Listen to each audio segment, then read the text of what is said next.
ദാറുൽ മുബീൻ മജ്ലിസ് കാണുന്ന പ്രിയമുള്ള സഹോദരി സഹോദരന്മാരെ, ഇന്ന് നമ്മളെ മജ്ലിസിലൂടെ നമ്മൾ പറയാൻ പോകുന്നത് വളരെ പ്രധാനപ്പെട്ട ഇമ്പോർട്ടന്റ് ആയ കാര്യമാണ്.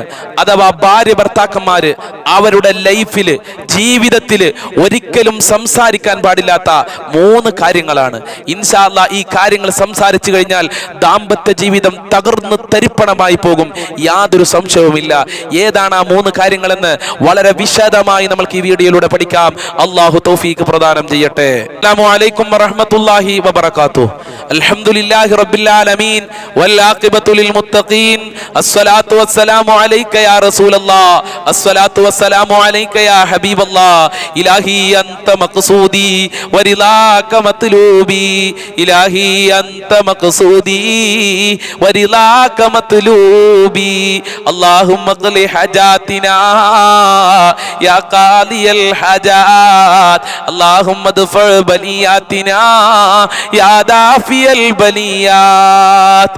ദാറുൽ മുബീൻ മജ്ലിസ് കാണുന്ന പ്രിയമുള്ള സഹോദരി സഹോദരന്മാരെ, നിങ്ങളെ എല്ലാവരെയും ഞാൻ ദാറുൽ മുബീൻ മജ്ലിസിലേക്ക് ഹൃദ്യമായി സ്വാഗതം ചെയ്യുകയാണ്.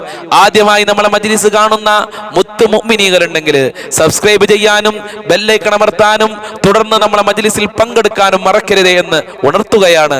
അള്ളാഹു നമ്മളെയൊക്കെ അനുഗ്രഹിക്കട്ടെ, നമ്മളെ പ്രവർത്തനങ്ങളൊക്കെ അള്ളാഹു കബൂൽ ചെയ്യട്ടെ. പ്രിയമുള്ള മുത്തു മുഅ്മിനീങ്ങളെ, നമ്മളെ മജ്ലിസിൽ പല ആളുകളും പല വിഷമങ്ങളും സങ്കടങ്ങളും ദുഃഖങ്ങളും പറഞ്ഞ് ദുആ കൊണ്ട് വസിയത്ത് ചെയ്തിട്ടുണ്ട്. ഇൻഷാ അല്ലാഹ് നമ്മളെ മജ്ലിസിൽ പങ്കെടുക്കുന്ന എല്ലാവർക്കും വേണ്ടിയും അവസാനം നമ്മൾക്ക് ദുആ ചെയ്യണം. അതുകൊണ്ട് അവസാനം വരെ നിങ്ങളൊക്കെ മജ്ലിസിൽ പങ്കെടുക്കണമെന്ന് ഉണർത്തുകയാണ്. റബ്ബ് സുബ്ഹാനഹു വ തആല ഖബൂൽ ചെയ്യുമാറാകട്ടെ, നമ്മളെ പ്രവർത്തനങ്ങൾ അല്ലാഹു സ്വീകരിക്കട്ടെ.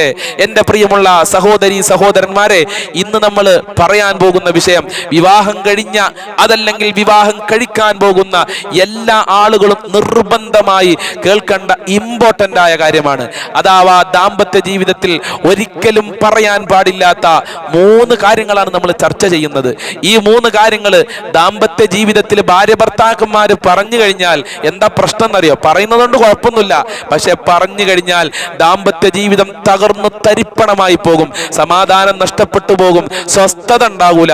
അള്ളാഹു നല്ല ദാമ്പത്യ ജീവിതം നൽകി നമ്മളൊക്കെ അനുഗ്രഹിക്കുമാറാകട്ടെ. ഭാര്യ ഭർത്താക്കന്മാരുടെ ഇടയിൽ സംസാരിക്കാൻ പാടില്ലാത്ത 1ാമത്തെ കാര്യം വളരെ ശ്രദ്ധയോടുകൂടെ നമ്മൾ മനസ്സിലാക്കണം. ഒരു സ്ത്രീ തന്റെ ഭർത്താവിനോട് മറ്റൊരു സ്ത്രീയെ കുറിച്ച് വർണ്ണിച്ച് പറയാൻ പാടില്ല. തന്റെ കൂട്ടുകാരികളെ കുറിച്ച് വർണ്ണിച്ച് സംസാരിക്കാൻ പാടില്ല. എൻ്റെ കൂട്ടുകാരിയെ കാണാൻ നല്ല രസമുണ്ട്, എൻ്റെ കൂട്ടുകാരി നല്ല മൊഞ്ചത്തിയാണ്, അവളുടെ ഡ്രസ്സിംഗ് ഒക്കെ കണ്ടാൽ ആരായാലും ഒന്ന് നോക്കിപ്പോകും. ഈ രൂപത്തിൽ ഒരിക്കലും തന്റെ ഭർത്താവിനോട് സംസാരിക്കാൻ പാടില്ല. അതുപോലെ തന്നെ തിരിച്ചും അങ്ങനെ തന്നെയാണ്. തന്റെ കൂട്ടുകാരനെ കുറിച്ച് അതല്ലെങ്കിൽ ഒരു പുരുഷനെ കുറിച്ച് ഭർത്താവ് ഭാര്യയോട് ഒരിക്കലും വർണ്ണിച്ച് സംസാരിക്കാൻ പാടില്ല. അങ്ങനെ വർണ്ണിച്ച് സംസാരിച്ചു കഴിഞ്ഞാൽ അപകടം ഉണ്ടാകും. നമ്മളെ ദാമ്പത്യ ജീവിതത്തിൽ പ്രശ്നങ്ങൾ ഉണ്ടാകും, വിള്ളലുകൾ ഉണ്ടാകും. അത് ഞാൻ പറഞ്ഞതല്ല, ദാറുൽ മുബീൻ മജ്ലിസിന് നേതൃത്വം കൊടുക്കുന്ന ജാബിർ ദാരിമിയുടെ അഭിപ്രായമൊന്നുമല്ല. ഹബീബുന മുഹമ്മദ് മുസ്തഫ സല്ലല്ലാഹു അലൈഹി വസല്ലമ തങ്ങള് അവിടുന്ന് വളരെ വ്യക്തമായി പറഞ്ഞിട്ടുണ്ട്. എന്താണ് അല്ലാഹുവിന്റെ റസൂല് പറഞ്ഞത്? ലാ തുബാശിൽ മർഅതു അൽ മർഅത ഫതനഅതഹാ ലിസൗജിഹാ. ഒരു സ്ത്രീ മറ്റൊരു സ്ത്രീയോട് സൗഹാർദ്ദം പുലർത്തി, ആ സൗഹാർദ്ദം പുലർത്തിയവർ കൂട്ടുകാരികളായി. അങ്ങനെ ആ കൂട്ടുകാരിയെ കുറിച്ച് തന്റെ ഭർത്താവിനോട് വർണ്ണിച്ച് പറയാൻ പാടില്ല. മുഹമ്മദ് മുസ്തഫ കന്നഹു യൻദുറു ഇലൈഹാ. ഭർത്താവിന് ഇങ്ങനെ തോന്നിപ്പോകും, ഓളൊന്ന് കാണായിരുന്നു, ഓളൊന്ന് എനിക്ക് കാണണല്ലോ, ഇത്ര നല്ലൊരു പെണ്ണുണ്ടോ, ഇത്ര നല്ല മൊഞ്ചത്തിയാണോ, എന്നാ എനിക്ക് അവളൊന്ന് കാണണല്ലോ. ഈ രൂപത്തിൽ ഭർത്താവ് ചിന്തിക്കുന്ന സംസാരം ഭാര്യ തന്റെ കൂട്ടുകാരികളെ കുറിച്ച് ഭർത്താവിനോട് പറയാൻ പാടില്ലെന്ന് മുഹമ്മദ് മുസ്തഫ. നേരെ തിരിച്ചും അല്ലാഹുവിന്റെ റസൂല് പറഞ്ഞിട്ടുണ്ട്, വലർറജുലു അർറജുല. അങ്ങനെ തന്നെ പുരുഷനും മറ്റുള്ള പുരുഷന്മാരെ കുറിച്ച് തന്റെ ഭാര്യയോട് വർണ്ണിച്ച് പറയാൻ പാടില്ല. അത് എത്ര ചങ്ക് ബ്രോ ആയാലും ശരി, എത്ര ബെസ്റ്റി ആയാലും ശരി, ദാമ്പത്യ ജീവിതത്തിലേക്ക് അവരെ കൊണ്ടുവരേണ്ടതില്ല. നമ്മൾക്ക് തന്നെ ധാരാളം ഉണ്ട് സ്നേഹിക്കാനും പറയാനും ഒക്കെ ഉണ്ടാവുമ്പോൾ പിന്നെന്തിനാണ് മറ്റുള്ള പുരുഷന്മാരെ കുറിച്ച് നമ്മൾ ഇങ്ങനെ ഭാര്യയോട് പറയുന്നത്? മറ്റുള്ള സ്ത്രീകളെ കുറിച്ച് ഭർത്താവിനോട് എന്തിനു സംസാരിക്കണം? അങ്ങനെ സംസാരിക്കാൻ പാടില്ലെന്ന് പറഞ്ഞതാരാ? ലോകത്തിന്റെ നേതാവ് മുഹമ്മദ് മുസ്തഫ. കൂടുതൽ വൈവാഹിക ജീവിതത്തിന്റെ സ്ഥാനം പഠിപ്പിച്ച നേതാവ്, വൈവാഹിക ജീവിതത്തിൽ വിള്ളലുകളില്ലാതെ നല്ല സന്തോഷത്തോടുകൂടെ ജീവിക്കാൻ ടിപ്സ് പഠിപ്പിച്ച നേതാവാണ് മുഹമ്മദ് മുസ്തഫ സല്ലല്ലാഹു അലൈഹി വസല്ലം. ആ റസൂലാണ് പറയുന്നത്. മറ്റൊരാളെ കുറിച്ച് വർണ്ണിച്ച് ഭാര്യയോടോ അതല്ലെങ്കിൽ ഭർത്താവിനോടോ പറയാൻ പാടില്ല. ഒന്നാമത്തെ കാര്യം അതാണ്. രണ്ടാമത്തെ കാര്യം വളരെ ഇമ്പോർട്ടന്റ് ആണ്, വളരെ ഇമ്പോർട്ടന്റ് ആണ്. അഥവാ ലൈംഗിക ബന്ധം നിരസിക്കുക എന്നുള്ളതാണ്. പരസ്പരം ലൈംഗിക ബന്ധം നിരസിക്കാൻ പാടില്ല. ഭർത്താവ് ക്ഷണിക്കുമ്പോൾ ഭാര്യ പോകണം, ഭാര്യ ക്ഷണിക്കുമ്പോൾ ഭർത്താവ് പോകണം. ഈ കാര്യങ്ങൾ ശ്രദ്ധിച്ചിട്ടില്ലെങ്കിൽ ദാമ്പത്യ ജീവിതത്തിൽ പൊള്ളലുകൾ സംഭവിക്കുമെന്ന് മുഹമ്മദ് മുസ്തഫ. ചില സ്ത്രീകളുണ്ട് സുബ്ഹാനല്ലാഹ്, ഒരു കുഴപ്പമുണ്ടാവില്ല.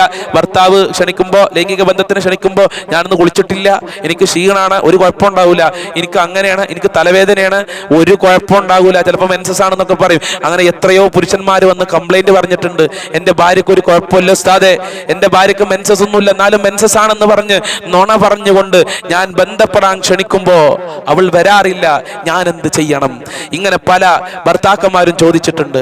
പല ഭർത്താക്കന്മാരും തൊലാഖിന്റെ ലെറ്റർ കൊണ്ടുവരുമ്പോൾ എന്തിനാണ് നീ തൊലാഖ് ചെല്ലുന്നത് എന്ന് ചോദിക്കുമ്പോൾ ആകെ പറയുന്ന ഒരു കാരണതേക്കാരം ചിലപ്പോൾ ദാമ്പത്യ ജീവിതത്തിൽ ലൈംഗികമായ ബന്ധത്തിന് അവൾ സ്ഥാനം കൊടുക്കുന്നില്ല എന്നുള്ളതാണ്. ലൈംഗികമായ ബന്ധമെന്ന് പറയുന്നത് 100% ദാമ്പത്യ ജീവിതത്തിൽ വേണമെന്നല്ല, ഒരു 30%, 35% ലൈംഗികമായ ബന്ധത്തിന് സ്ഥാനം കൊടുക്കണം. കൊടുത്തിട്ടില്ലെങ്കിൽ അവിടെ വില്ലലുകൾ സംഭവിക്കും.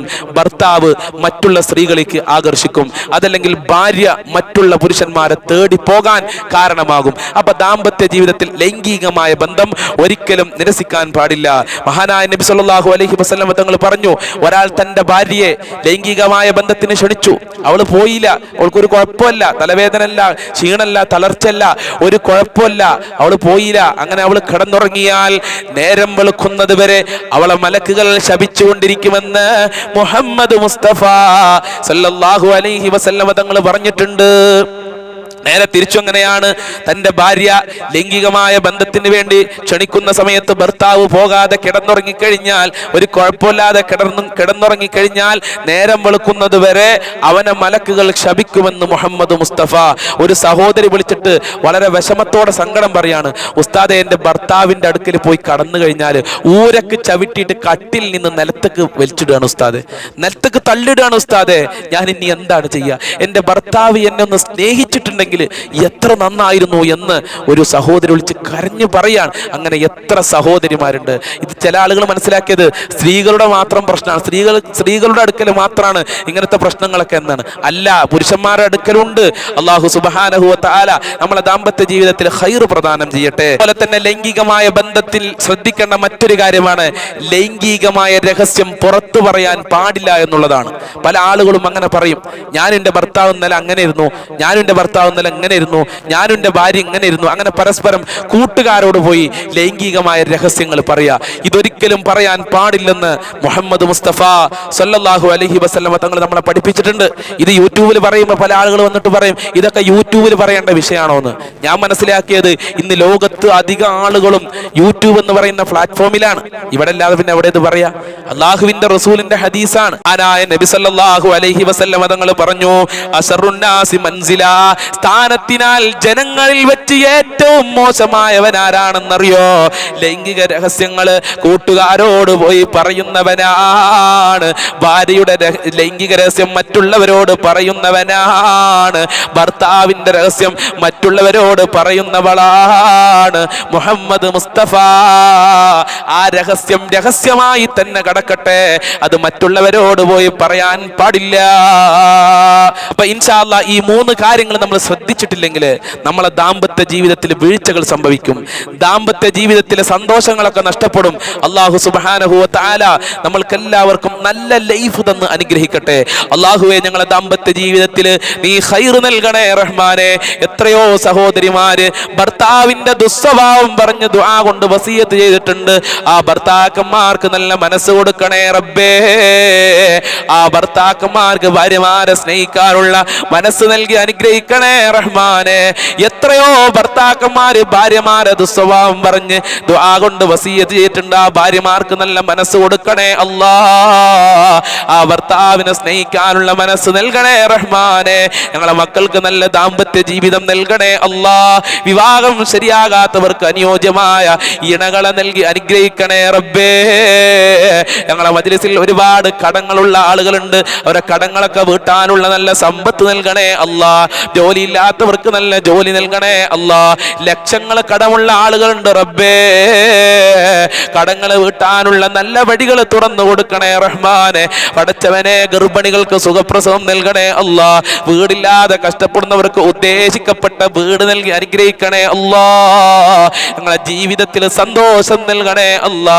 ഈ മജ്ലിസ് കാണുന്നവരെ നീ ഏറ്റെടുക്കണേ റഹ്മാനെ, അനുഗ്രഹിക്കണേ അല്ലാ.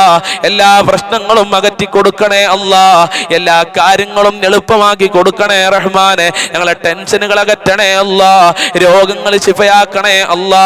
മക്കളിൽ ബറക്കത്ത് നൽകണേ അല്ലാ. പരീക്ഷ എഴുതിയ മക്കൾക്ക് ഉന്നത വിജയം നൽകണേ റബ്ബേ. മക്കളെ ജോലിയിൽ ബറക്കത്ത് കൊടുക്കണേ റഹ്മാനെ. ആഫത്ത് മുസീബത്ത് ഇടങ്ങേറുകളെ തൊട്ട് കാക്കണേ അല്ലാ. ഞങ്ങൾക്കും ഞങ്ങളെ ഭാര്യ മക്കളും മാതാപിതാക്കൾ, ഞങ്ങളെ സ്നേഹിക്കുന്നവര് സഹായിക്കുന്നവര്, ഞങ്ങളുടെ കൂട്ടുകാര്, ഞങ്ങളെ അയൽവാസികൾക്ക് ഖൈറും ബറക്കത്തും സന്തോഷവും ആഫിയത്തുള്ള ദീർഘായുസും ഈമാനും തഖ്വയും നൽകണേ റഹ്മാനെ. മുഅ്മിനീങ്ങളെ ഇസ്സത്ത് നീ സംരക്ഷിക്കണേ അല്ലാ. മരണപ്പെട്ടു പോയ ഖബർ സ്വർഗമാക്കണേ അല്ലാ. വിശാലമാക്കണേ റഹ്മാനെ. നരകത്തിനെ തൊട്ട് ഞങ്ങളെ കാക്കണേ അല്ലാ. ദുനിയാവിലും ആഖിറത്തിലും ഞങ്ങൾക്ക് വിജയം നൽകണേ റഹ്മാനെ. പരാജയം നൽകല്ല അല്ലാ. നിന്റെ കാവല് നൽകണേ അല്ലാ. നിന്റെ അനുഗ്രഹം നൽകണേ അല്ലാ. നിന്റെ തിരുനോട്ടം നൽകണേ അല്ലാ. ഇബാദത്തുകൾ ചെയ്യാനുള്ള മനസ്സ് നൽകണേ റഹ്മാനെ. സിഹ്ർ കണ്ണേറിനെ തൊട്ട് കാക്കണേ അല്ലാ. അസൂയാലുക്കളെ തൊട്ട് കാക്കണേ അല്ലാ. അഹങ്കാരികളെ തൊട്ട് കാക്കണേ അല്ലാ. പൈശാചികമായ ശർറുകളെ തൊട്ട് ഞങ്ങളെ കാക്കണേ റഹ്മാനെ. ജിന്നുബാധയെ തൊട്ട് കാക്കണേ റഹ്മാനെ. വിശ്വാസ വൈകല്യങ്ങളെ തൊട്ട് കാക്കണേ റഹ്മാനെ. എല്ലാ ശർറുകളെ തൊട്ടും ഞങ്ങളെ കാത്തോളണേ റബ്ബേ. അല്ലാഹുവേ, ഞങ്ങളെ എല്ലാ ജോലിയിലും ബറക്കത്ത് നൽകണേ അല്ലാ. എല്ലാ കച്ചവടത്തിലും ബറക്കത്ത് നൽകണേ റഹ്മാനെ. നിന്നെ സ്നേഹിച്ച് നിനക്ക് വഴിപ്പെട്ടുകൊണ്ട് ജീവിക്കാനുള്ള ഭാഗ്യം നൽകണേ അല്ലാ. മഖ്ബൂലും മബ്റൂറുമായ ഹജ്ജ് ഉംറ ചെയ്യാനുള്ള ഭാഗ്യം നൽകണേ അല്ലാ. മുത്തുനബിയെ സ്വപ്നം കാണാനുള്ള ഭാഗ്യം നൽകണേ അല്ലാ. പൈശാചികമായ ശർറുകളെ തൊട്ട് കാക്കണേ അല്ലാ. ഇബ്ലീസിന്റെ കെണിവലകളെ തൊട്ട് സാധുക്കളായ പാപികളായ ഞങ്ങളെ കാക്കണേ അല്ലാ. മരിക്കുന്ന സമയത്ത് ഈമാനോടെ തഖ്വയോടെ മരിക്കാൻ ഞങ്ങൾക്ക് ഭാഗ്യം നൽകണേ റഹ്മാനെ. റബ്ബനാ തഖബ്ബൽ മിന്നാ ഇന്നക അൻതസ് സമീഉൽ അലീം വതുബ് അലൈനാ ഇന്നക അൻതത് തവ്വാബുർ റഹീം വഗ്ഫിർ ലനാ വഇയ്യാഹും ബിമഗ്ഫിറതിക യാ അർഹമർ റഹീമീൻ ബിഫളിലി സല്ലല്ലാഹു അലാ മുഹമ്മദ് സല്ലല്ലാഹു അലൈഹി വസല്ലം സല്ലല്ലാഹു അലാ മുഹമ്മദ് സല്ലല്ലാഹു അലൈഹി വസല്ലം. അല്ലാഹുമ്മ സല്ലി അലാ മുഹമ്മദ് യാ റബ്ബി സല്ലി അലൈഹി വസല്ലിം. അസ്സലാമു അലൈക്കും വറഹ്മത്തുള്ളാഹി വബറകാതുഹു.